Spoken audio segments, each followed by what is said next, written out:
Jaffa. Yes. Have you heard of Ashoka before? Ashoka. Ashoka. Rings a bell.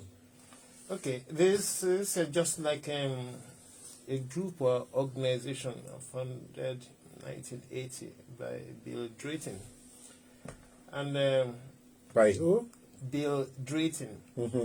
So the most powerful force for good in the world is a social entrepreneur. Innovative idea that can help correct an entrenched global problem. In other words, instead of sitting down and complaining and lamenting and shouting, make a contribution, like what he regard as a global problem, like pollution of the air, contribute, make your own contribution. I suppose corruption too.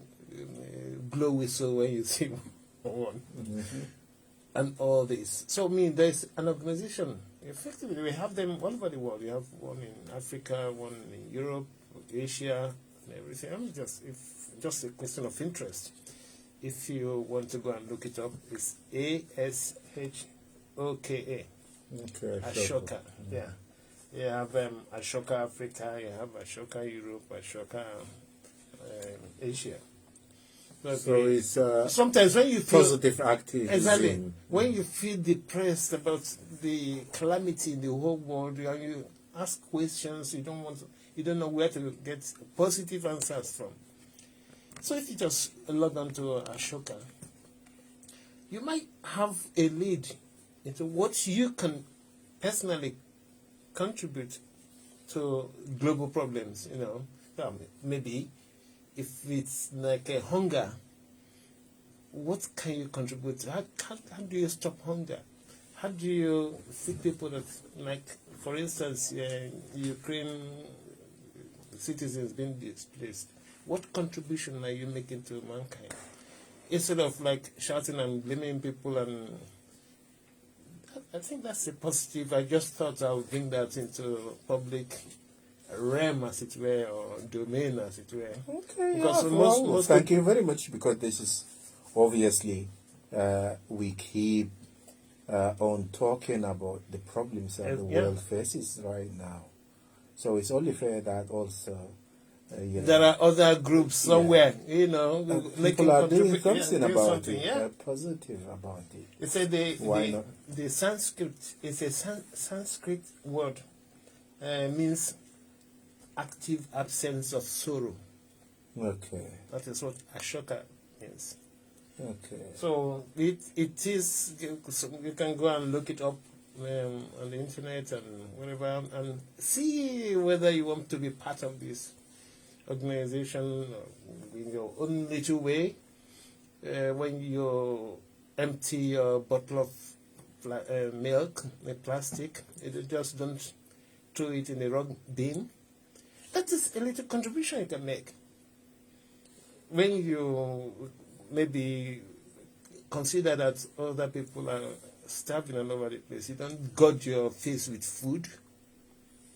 That is maybe something positive you are contributing to the whole world. I just don't know whether to make sufficient impact. I don't know. It's all up to individuals to judge. Yes. What do you think about the Dr. Tedros being given a second term?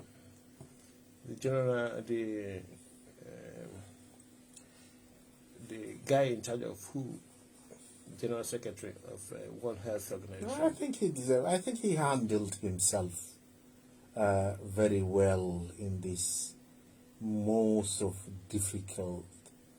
I know he faced a lot of criticism, even racism, and he was attacked by both people who appreciate the problem and people who denied the problem. If you are attacked like that, then you know that you are doing a good job.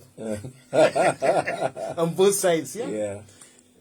So it's well deserved, I think. Well deserved. No opposition. Okay. Yeah. Huh?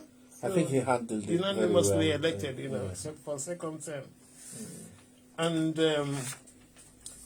I was also this week looking at Gambia, saying that they are ready now to prosecute our professor. Yahya Jammeh. Yahya Jammeh. Yeah. Okay. I'm just wondering. In absentia or? Of course, I mean. Oh, they can. They are going to. They won't. They maybe in Hague or something like that. All right. But I mean. Do you have any doubt that he will eventually end up there one day? Yeah, but it's the Americans have seized almost $2.3 million. I mean, of his assets in America. I mean, it keeps on. I keep on thinking, why do people keep doing this when they know if they put a foot wrong, this money will be seized? Why do they keep pumping money into others' Where are they? economy? Where are they gonna take it to? Because if you're gonna steal money, Yeah. you either keep it in a safe place in your own country, which is probably better because that money will work eventually in your own country. Yeah, but this is stolen. But it will work for your country. And probably it's not going to generate as interest rate or anything. So you want to keep it out in what's supposedly to be safe hands. Yeah. Not knowing that money is being tracked. Yeah. And if you put your foot wrong, I mean, like, for instance, Sani Abacha in the dictator in Nigeria, they've been repatriating chunks of large amounts, millions. Yeah, billions. Since about 3 years ago, and it's never finished. Yeah. Was it some few months back they returned almost about $200 million or something dollars? I'm just saying, but if they bring back this money, it goes into a black hole, as it were, and disappears again. That's a real problem, and may end up this time under different names again. Or alternatively, I'll give you a good example of what you can do with it. Yeah. Keep it in your bedroom as al-Bashir did. And then once he was toppled, it's just been found there, Yeah, but in a safe in his own home. That require mental surgery. I think this guy mental surgery. I mean, what is the point stealing? Yeah. I'm not saying stealing is good, but what's the point stealing and keeping it in your bedroom? And when he was asked, he said, "Okay, this money was given to me by the Saudi king." But you see, that seemed to be the trend. There was another general manager, the former general manager of Nigerian NNPC, the oil company of Nigeria. They found almost in different currencies, and he built a special hut and put AC in it, and had these currencies in dollars, in pounds, and in euro. Totally well ventilated. Ventilated. Air conditioned. And not only that, he was so clever enough to put it in unsuspecting area, so nobody just blend with the area. Nobody will suspect that such huge amount is in that place.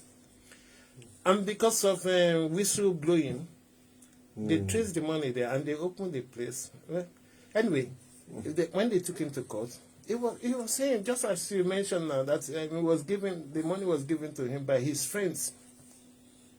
So 2.7 million in different currencies given to you by your friend. Who are these friends? And the problem is, if you not have that position official, would their friends give you this money? And that is a real. If you stay at home, apart from or that, work as a carpenter, to the village for the village, or if you've been driving the lorry, will your friend give you that? I'm just apart from that. Your position demands that you should declare any gift, absolutely, any foreign gift or whatever friend you have anywhere, so that it doesn't influence the decision you make or you take. And who will probably say that he has not sold Nigerian crude oil free of charge for his own personal benefit? Absolutely, there's no doubt the reason behind it. So that is why I just don't know. Human beings, maybe they need to open their brains and rewire the way they think about this corruption. And they are aware that by doing this, they are actually probably, sort of breaching like tens and tens of articles of the law, criminal, civilian, government regulation, accounting, any sort of law is broken by doing that. And they are well aware of that, and they come up with these ridiculous excuses like given by friends or given to me by the king or the of that country. It's ridiculous. And what you just said, that they seem to be above the law, and that is why we are moving nowhere. If you think you are above the law, the law does not apply to you or this exactly, then you have confusion, and that is why a long time ago I was saying possibly, maybe wrongly, maybe I believe in it though, possibly the African culture conflicts with democracy. Because an elderly person, even if he's doing something inappropriate, a younger person will feel it very difficult to challenge the elderly person within the African setting. Yeah, it's this sort of too much respect, sort of exactly that. Society helping and maybe necessary tradition of having to almost worship the generation of who are older before you, and whether this actually contributes to the lack of accountability in the culture, because you're not gonna go and hold this a big man or this sheikh. He's older. He's probably my dad's or my granddad's age. I should give him the respect. And it may, but I don't think that is really the critical sort of reason behind it. And I'm sure, there are other factors out there helping. But that might possibly be why some people think they are above the law. That even after they say there are so many reasons for this type of thing. You have religion as a reason. You have culture as a reason, and you have one or two other things. And you can't go to your imam, even if you find that, or to your priest, if you know that he is enriching himself in a corrupt way. You can't just go and challenge him. But if it is if the person is not like religious person, you can immediately report to the police. So there are some elements of that. Within those circumstances, how can you how can we apply the rule of law? Is it possible? I mean, because these are fundamental issues. Yeah, little things here and there, they contribute to the overall situation. Again, look at things like when someone dies, you prevent yourself from criticizing, because of the because he's dead. You don't criticize. You don't criticize death. Yeah.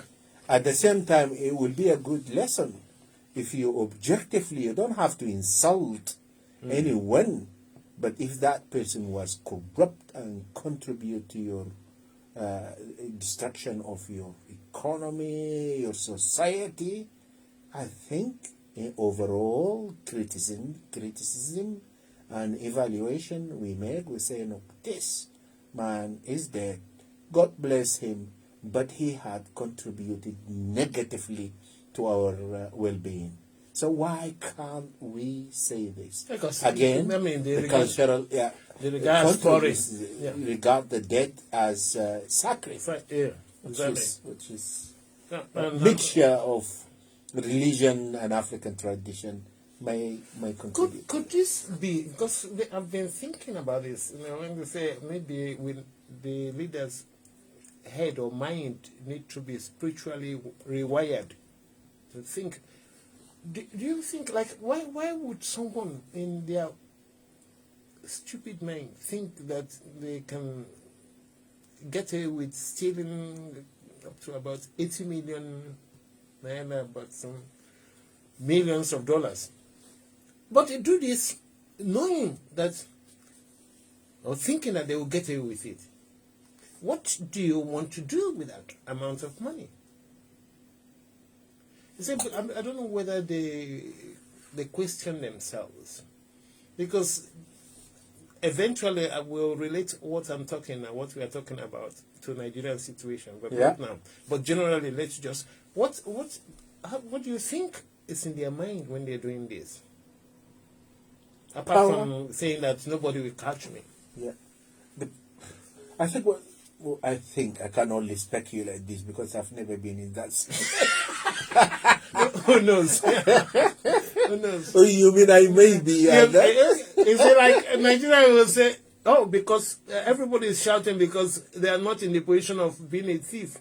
If you are in the position, you do the same thing too. And if you have that mentality in people's head, that nobody I think probably if we think of it as matter of power, and you know very much that power in terms of authority and being in that position may disappear anytime due to this or that or that. So you want to grab yours? Money. That's the only thing is going to sustain you in that position. No, maybe not an office, but you will still have that influence over people because you have the money. I think this is what they think about it. Yes, a minister, a president, or a king of some kind. This may disappear today or tomorrow. A coup. Failure in election, someone more attractive show up, and then I lose this. Or sickness.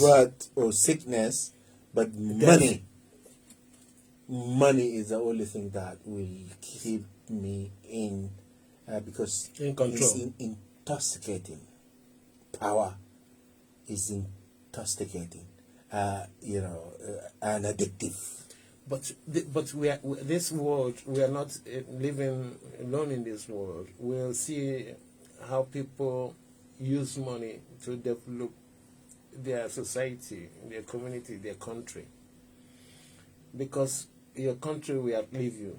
You one day go and leave this money behind. When you were born, you weren't born with this money. You didn't bring millions of dollars or pounds or naira into this world. And when you go, there will be a time when you go.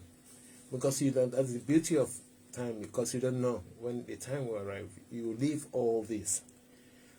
You'll be clinging to life. You say, look, if only I could get my life back, I will give away all this money I have. The time will come. But as human beings, you're so stupid that you use possibly 3/4, maybe a third of your life, no, half of your life acquiring this wealth and using the other half to protect it. Doesn't make any sense. I think if they actually were thinking of this in terms of the community, the society, the happiness of others, my own country, if they have any sort of nationalistic, sort of jingoistic say, about it. I think they may be reasoning in a bit. But the problem is, it's all about me, me, me, me. If I lose this, then what else can I have this? Because I need this to sustain my power and influence over people. And unfortunately, they've turned the whole community mindset into that mood. Say, I want to be like him. The man that has all the money, the man that has all the property because of all his position. Then I want to be like, I want to create that for myself. That is why I say this is... where is the society going with that type of mindset? No, it's not, but it's me, not the society. Who cares? This is the way they think about it. This is the morality of it, or lack of morality of it. That's what it is. It's me. But the people that ought to change or fight for change are becoming to think like them. So it's survival of the fittest. You have mega resources. Now, who lays hand on that resources first? In a rush, in a dash. So why no reasonable or critical minds that say, oh, hold on. If we do this, there are other people that will suffer. Now let's think about tomorrow. Can we apply these resources for the betterment of the... No, they don't. The critical mass is disappearing gradually. Yeah, I saw on social media the other day. This is what we're talking about, the limit that you have, and so this short video of the former Minister of Petroleum in Saudi Arabia. Yeah. And this guy, I think, is in last stage, so fragile, and was led actually in, like 5 or 6 meters, and then has to be guided to be able to sit in a chair. And during this 5, are you talking about 3 meters? This was walked, so fragile and disoriented, and then had to be led towards the chair, and then to be asked to gradually, move himself so that he will be able to sit his bottom in that. And then after that, they show the man in his younger age. When he was the minister, Exactly. actually had the whole world in his hand, saying this, and one word from him is going to change the markets all over, financial markets all over the world, because the Saudi. And look at it now. And now look at that. It was short, but powerful, very powerful video. It is true, but I mean, sometimes you need more than that to shock the system, especially in Nigeria. But before we talk, we'll go on a short break and we'll come back. We'll apply all this we've been saying to the election fever gripping the country Nigeria. We'll see. Stay tuned. Yeah, we'll see.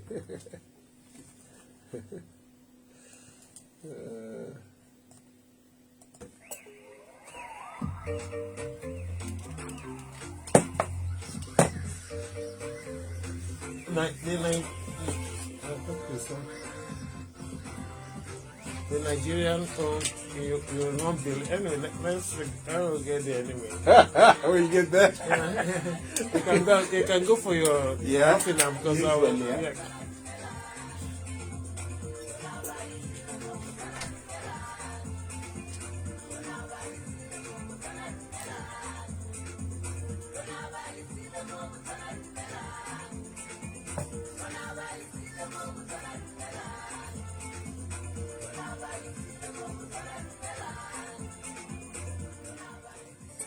African Jamboree is a unique show that comes to you from a very unique radio station in Manchester, Allfm 96.9. African Jamboree comes to you every Saturday between 3 and 5 in the afternoon. You cannot afford to miss the latest African music direct from the continent. Anything you need to know about Africa gets to you first on the African Jamboree show. Keep me company, CY your uncle, every Saturday from 3 to 5. See ya.